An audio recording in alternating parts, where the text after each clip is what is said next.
জাতীয় ঐক্যমত গঠনের প্রক্রিয়া নিয়ে সব রাজনৈতিক দলের সঙ্গে মতবিনিময় হতে যাচ্ছে সাতক্ষীরা পাবলিক লাইব্রেরি মিলনায়তনে। এ নিয়ে জানাতে সরাসরি যোগ দিচ্ছেন সহকর্মী শরীফুল্লাহ কায়সার সুমন। সুমন, এই অনুষ্ঠানের মূল আলোচ্য বিষয় কি? রাজনৈতিক দলগুলোর উপস্থিতি ও প্রতিক্রিয়া কেমন দেখছেন, জানাবেন। মনা, দাঁড়িয়ে আছি সাতক্ষীরার কেন্দ্রীয় পাবলিক লাইব্রেরি মিলনায়তনে। এখানে জাতীয় ঐক্যমত্য গঠনের প্রক্রিয়ায় অংশীজনের মতামত বিষয়ক যে সভাটি হচ্ছে, সেই সভাটি শুরু হয়েছে কেবলমাত্র। এখানে চলমান যে রাজনৈতিক দলগুলো রয়েছে, সেই দলগুলো সকল দলগুলোকে আহ্বান জানানো হয়েছে এবং একই সাথে তারা এখানে শুরু হয়েছে। প্রারম্ভিক কথা বলেছেন সাবেক রাষ্ট্রদূত ডক্টর হুমায়ুন কবির এবং এখানে বিভিন্ন রাজনৈতিক দল, তারপরে একই সাথে সামাজিক, ব্যবসায়িক বিভিন্ন নেতৃবৃন্দ এখানে উপস্থিত হয়েছেন।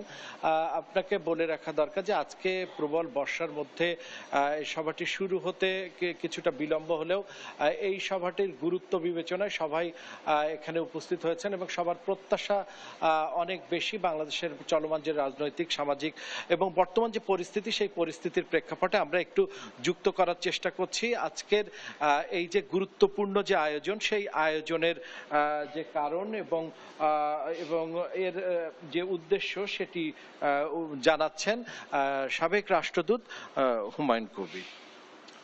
ধন্যবাদ আপনাকে। আমরা সাতক্ষীরায় আছি এখন। আমরা যে কাজটা করার চেষ্টা করছি বাংলাদেশ এন্টারপ্রাইজ ইনস্টিটিউটের পক্ষ থেকে, সেটা হচ্ছে বর্তমানে যে সংস্কার প্রক্রিয়া চলছে, সেই সংস্কার প্রক্রিয়ায় সাধারণ মানুষের মতামতটাকে তুলে আনবার চেষ্টা করেছি এবং তারই অংশ হিসাবে আমরা সাতক্ষীরা, তারপরে ফরিদপুরে যাব।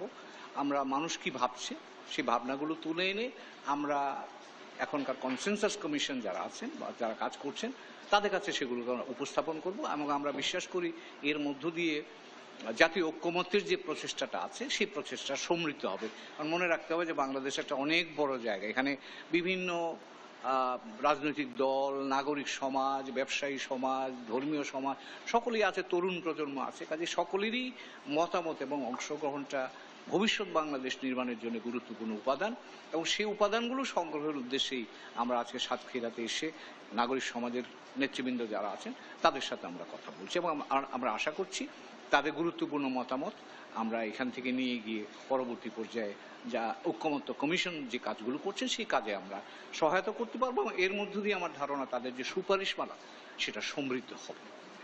যেমনটি মনে শুনছিলাম যে ঐক্যমত্য কমিশনের কাছে এই সুপারিশ মালাগুলোই পৌঁছে দেওয়া হবে, যার জন্য স্থানীয় নাগরিকদের সাথেই এবং রাজনীতিবিদদের সাথে সহ সকল ধর্ম, বর্ণ, অন্যান্য সবার সাথে, বিশেষ করে জুলাই আন্দোলনের সাথে যারা সম্পৃক্ত ছিলেন তাদেরকেও যুক্ত করে এই সভাটি অনুষ্ঠিত হচ্ছে। নাগরিকরা কি মনে করছেন? দেখেন, একটা পরিবর্তিত পরিস্থিতির মধ্যে দিয়ে আমরা যাচ্ছি, একটা পরিবর্তনের আকাঙ্ক্ষা নিয়েই কিন্তু পরিবর্তনটা সংগঠিত হয়েছে। ফলে আমরা মনে করি জনগণের যে কাঙ্ক্ষিত পরিবর্তনের লক্ষ্য এবং আশা ছিল, সেটি যদি এই সরকার তার প্রসেসের মধ্যে নিয়ে আসতে পারে তাহলেই জনগণের মত প্রতিফলিত হবে বলে আমরা বিশ্বাস করি। যে জায়গাটি আমাদের কাজ করা দরকার সেটি হচ্ছে আমাদের প্রত্যেকটি মানুষের আকাঙ্ক্ষাকে যেন সম্মান জানানো হয়। ধন্যবাদ।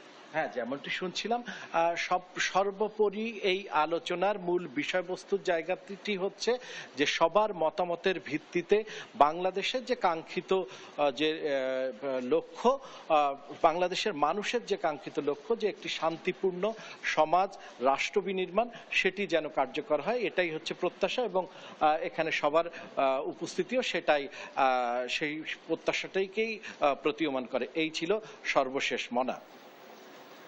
সুমন, আপনাকে ধন্যবাদ। দর্শক, সাতক্ষীরা পাবলিক লাইব্রেরির মিলনায়তন থেকে রাজনৈতিক দলের মতবিনিময় সভার খবর জানাচ্ছিলেন আমাদের সহকর্মী সুমন।